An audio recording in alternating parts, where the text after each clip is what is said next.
If you're only using your whip finish tool to tie knots, then you're wasting its potential. Today, I'm going to show you how to get the most out of your whip finish tool and some fly tying tools that you don't really need if you already have one of these. Let's get into it. All right, to start off with, I'm going to show you how to do the dubbing loop with just your standard tool.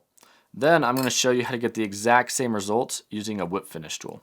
So we're going to start by just making that thread base and setting it up for the dubbing loop. I'm not actually going to tie a fly right now, just doing this for demonstrational purposes.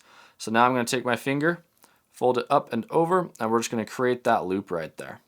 And then we'll get this thread out of the way.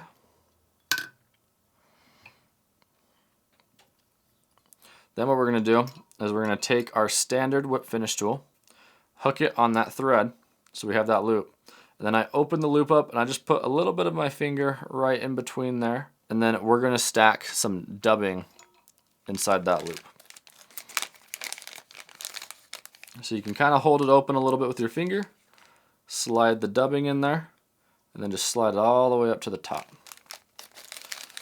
Now this is a great technique for tying streamers, anytime you just really want to build a lot of bulk to the body of really whatever fly you're tying. But yeah, we're just going to work that in there.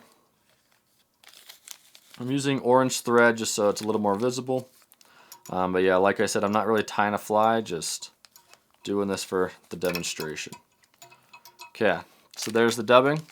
Now what we're going to do is you just basically twist this. And then it has a little weight down there, and that's going to let it spin. And all we're doing is just flicking it with our finger, letting that spin. And there we go. Then you can hold that and you can wrap it onto the body of your fly. Then you got all these strands hanging out, making for a nice body of dubbing. Alright, now let's show you guys how to do the exact same thing just using the whip finish tool. We're going to create the exact same loop. I usually do my loops a little bigger, but I'm doing small just so they fit on the camera frame. And then we're going to lock that off and then get our thread out of the way. Now what we're going to do, and I actually prefer using the whip finish for this rather than the other tool, but what we're going to do is we're just going to hook it in like that. So we're taking it through the eye of that loop, and we're kind of keeping the thread right at that base right there. Then we're just going to open that up, and then same thing we did with that last one, we're just going to add in that dubbing. Building up that body.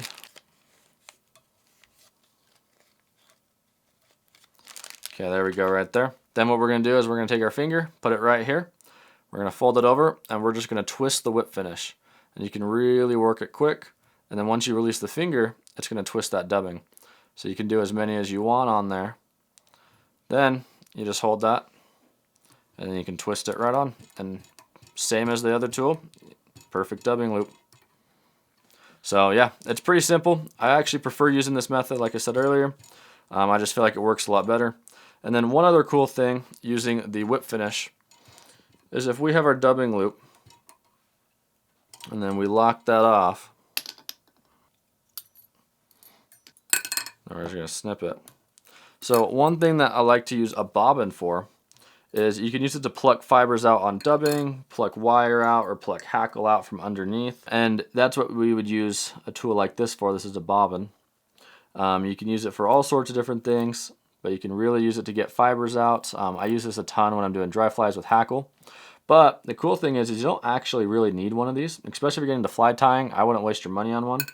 A whip finish, you actually have a pretty pointy hook right on the end right there. And you can actually get the same results just by using that hook to pluck stuff out.